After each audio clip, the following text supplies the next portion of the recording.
వంజరి కులస్తులు కోల్పోయిన రిజర్వేషన్లను వెంటనే పునరుద్ధరించాలి. Vanjari reservation resolving JAC demand. ఏ కుల వృత్తి లేని సంచార తెగ వంజరులను బీసీలో ఎలా చేర్చుతారని నిలదీత.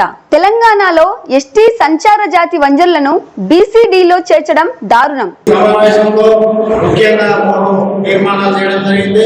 మొదటి తీర్మానం జేఏసీగా వంజరీలంతా ఏర్పడి రిజర్వేషన్ వెళ్ళాలని, అదేవిధంగా రాష్ట్రంలో ఉన్నటువంటి రాష్ట్ర వంజరీ సంఘాన్ని కలుపుకొని వారి సహాయ సహకారాలతో కూడా ముందుకెళ్లాలని, అంతేకాకుండా ప్రతి జిల్లాలో ఉన్నటువంటి వంజరీలందరూ ఐకమత్యంగా ముందుకు రావాలని, వారందరి ఐక్యతతోటి ముందుకు వెళ్ళాలని, ఏది ఏమైనప్పటికీ ఖచ్చితంగా 1972 వచ్చినటువంటి ఎస్టీ రిజర్వేషన్ 1979లో చేయాల్సుకోవడం జరిగింది.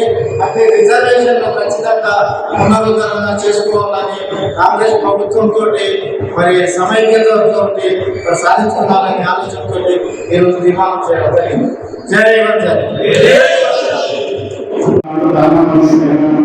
కార్యాలయంలో వంజరి కులస్తులు ఉన్న విద్యావంతులు, మేధావులు, వివిధ రకాల శిక్షణలు, రిజిస్టర్ సంఘాల ప్రతినిధులు మరియు కులస్తులకు రిజర్వేషన్లు భవిష్యత్ కార్యాచరణపై ఈ సమావేశం నిర్వహించుకుంటున్నాం. ఇందులో ఏంటంటే వంజరి కులస్తులు కోరుకునే రిజర్వేషన్లు పునరుద్ధరణ, భవిష్యత్ కార్యాచరణపై చర్చ, దానికి సంబంధించిన అంశాలపై సంక్షిప్త చర్చ, సమావేశం అధ్యక్షులని అనుకుంటూ ఇతర సంబంధిత అంశాలు. దీని మీద మాత్రమే సంక్షిప్తంగా, క్లుప్తంగా వీలైనంత అంశాలు పునరుద్ధి లేకుండా మాట్లాడాల్సిందిగా విజ్ఞప్తి చేస్తూ అధ్యక్షులు కార్యక్రమం నిర్వహించాల్సిందిగా